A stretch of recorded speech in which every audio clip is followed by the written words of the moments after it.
একটা ফুল coverage foundation তোমাদের সাথে আজকে দেখাবো। ফাউন্ডেশনটা যে ফুল কভারেজ সেটা তোমাদের সাথে দেখাবো।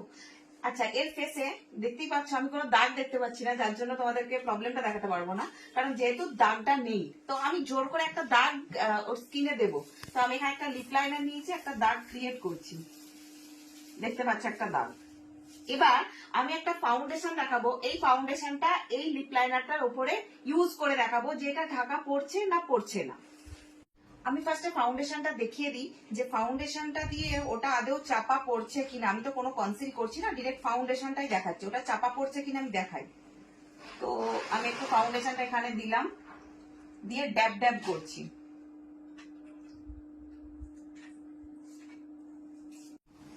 ফাউন্ডেশনটা আমি দেখো ব্লেন্ড করে দিচ্ছি।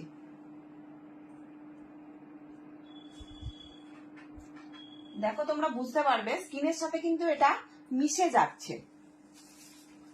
তো এটা ওর স্কিন টোন নয়, সেই জন্য ওটা ফেয়ার লাগছে। বাট দেখো তোমরা দাগটা একটু সামনে থেকে দেখাও, দেখো দাগটা কিন্তু এখানে কিন্তু বোঝা যাচ্ছে না। এই ফাউন্ডেশনটা কিন্তু একটা ফুল কভারেজ ফাউন্ডেশন, সেই জন্য এটা কিন্তু ঢাকা পড়ে যাচ্ছে। তো এই ফাউন্ডেশনটা এবার তোমাদের সাথে শেয়ার করি। এটা হলো ক্যারেক্টার কসমেটিক্স এর স্টুডিও ফোকাস লিকুইড ফাউন্ডেশন। এটা এমন একটা ফাউন্ডেশন যেটা তোমরা অল স্কিন টাইপে কিন্তু ইউজ করতে পারবে। যাদের অয়েলি স্কিন তাদেরও দিতে পারবে, যাদের ড্রাই স্কিন তাদেরও দিতে পারবে। এবার আমি একটা হালকা ফাউন্ডেশন, মানে হচ্ছে ফুল কভারেজ নয় এরকম ফাউন্ডেশন দিয়ে দেখাবো। ফার্স্ট আমি একটু দাগ কেটে নিই। ফুল কভারেজ ফাউন্ডেশনটা দিয়ে দেখিয়ে দিলাম অলরেডি, এবার দেখাবো ফুল কভারেজ নয় এরকম একটা ফাউন্ডেশন। মানে ফাউন্ডেশনটা দেখার প্রয়োজন নেই, কিন্তু তোমাদেরকে দেখাবো জিনিসটা বোঝানোর জন্য যে ফাউন্ডেশনটা কিন্তু ফুল কভারেজ না হলে এই জিনিসটা ঢাকা পড়বে না।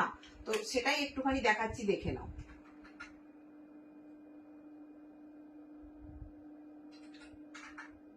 দেখো এখানে একটা হালকা কিন্তু দাগ দেখা যাচ্ছে, পুরোপুরি কিন্তু কভার করছে না।